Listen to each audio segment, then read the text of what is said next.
जय हिंद। तो चलिए इस क्या देखना है आज, पॉलिटी। देखिए पॉलिटी में आपको हम क्या बता रहे थे, तो पॉलिटी में आपको हम भाग संख्या 17 के बारे में बता रहे थे। भाग संख्या 17 में क्या था, तो भाषाओं के बारे में चर्चा था। क्या था? भाषाओं के बारे में चर्चा था, मतलब राज्य भाषा आयोग। क्या है? राज्य भाषा आयोग। देखिए पॉलिटी आपको क्या बताते थे, भाग संख्या 17 कहाँ गया, भाग 17। भाग 17 में क्या था, राज्य भाषा आयोग। और इसमें क्या था, इसमें आर्टिकल जो है वो आर्टिकल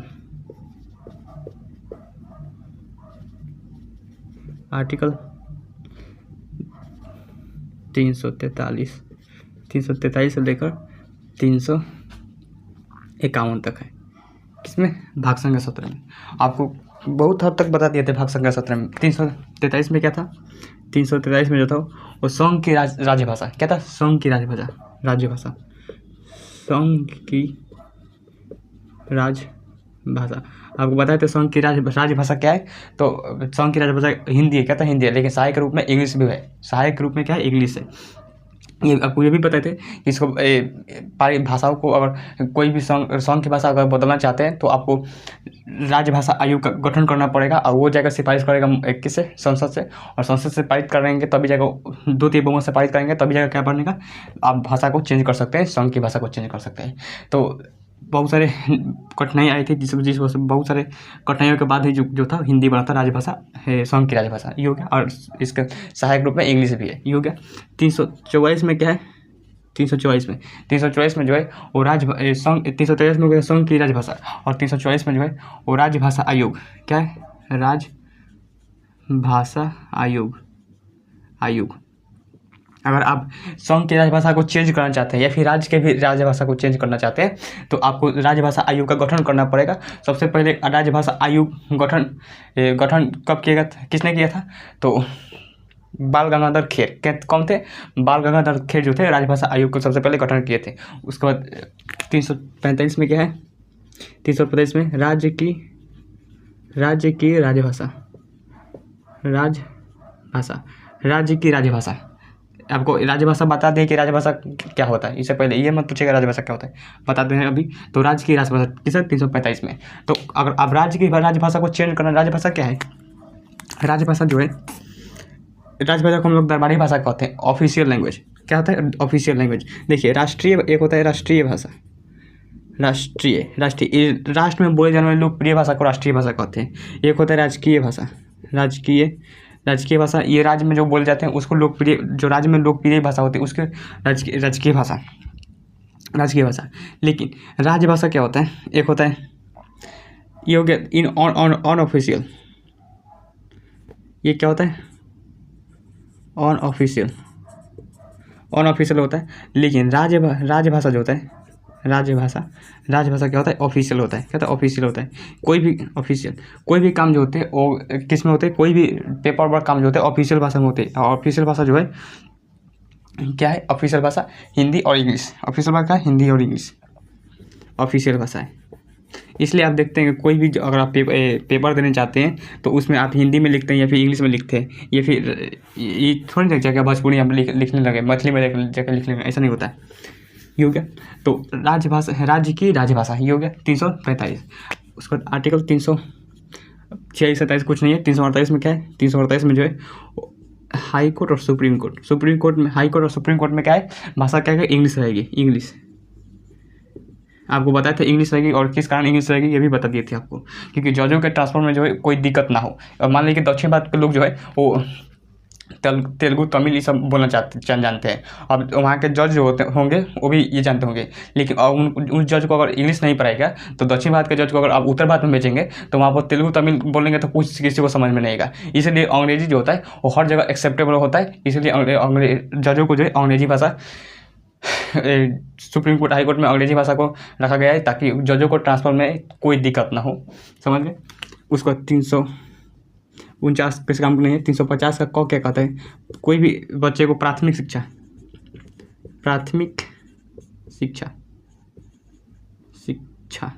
जो है वो मातृभाषा में दिया जाए। कहता है मातृभाषा में,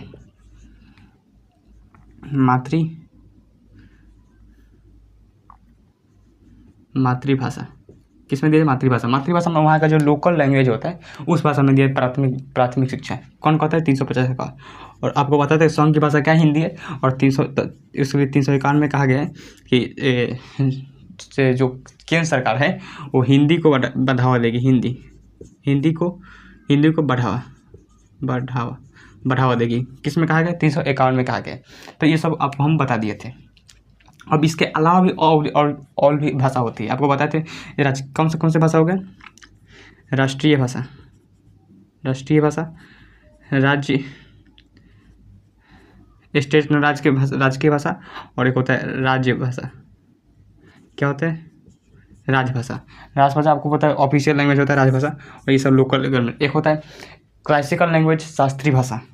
क्या होता है? यहाँ पर लिखते हैं शास्त्रीय भाषा। क्या होता है? शास्त्रीय भाषा। देखिए शास्त्रीय भाषा क्या होता है कि शास्त्रीय भाषा जो है बहुत पुरानी भाषा को हम लोग शास्त्रीय भाषा कहते हैं। बहुत ही पुरानी भाषा को हम लोग क्या कहते हैं? शास्त्रीय भाषा कहते हैं।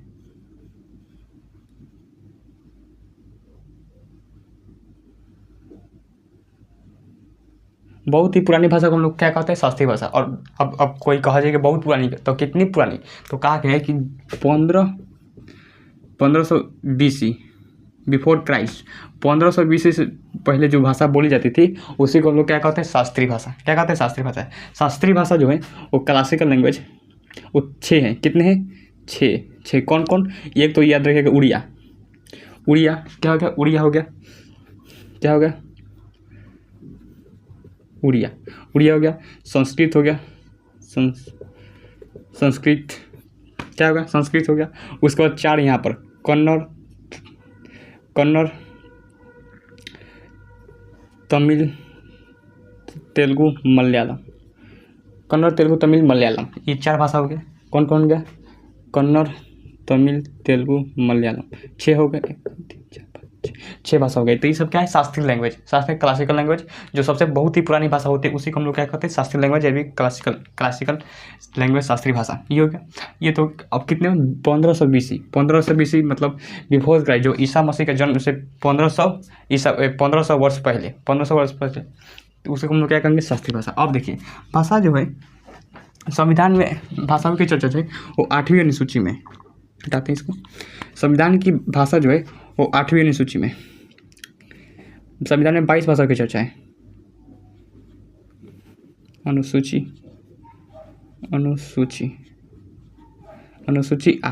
8 में क्या है? 22 भाषा, 22 भाषाओं की चर्चा है। अनुसूची 8 में क्या है? 22 भाषाओं की चर्चा है। कौन कौन? कश्मीरी, सिंधी, पंजाबी, हिंदी, बंगाली, असमी, उड़िया, गुजराती, मराठी, कन्नड़, तमिल, तेलुगु, मलयालम, उर्दू, संस्कृत, नेपाली, मणिपुरी, कोंकणी, बोडो, डोगरी, मैथिली, संथाली। तो आपको नक्शा क्लास में आपको बताए हुए। तो अनुसूची 8 में जो है 22 भाषाओं की चर्चा है। कितने? 22 भाषा की। पहले संविधान में जो था शुरू में जो था वो 14 ही भाषाएं थे। कितने भाषा थे? 14 भाषाएं थी। बाद में 1 जोड़ा गया, फिर 3 जोड़ा गया, फिर 4 जोड़ा गया। अब ये क्या हो गया? 22 हो गया। क्या हो गया? 22 हो गया। अब देखिए ये हो गया। देखिए इसमें कौन कौन आएगा? कौन कौन? कश्मीरी, सबसे पहले कौन जुड़ेगा? सिंधी जुड़ेगा। फिर और कौन? नेपाली,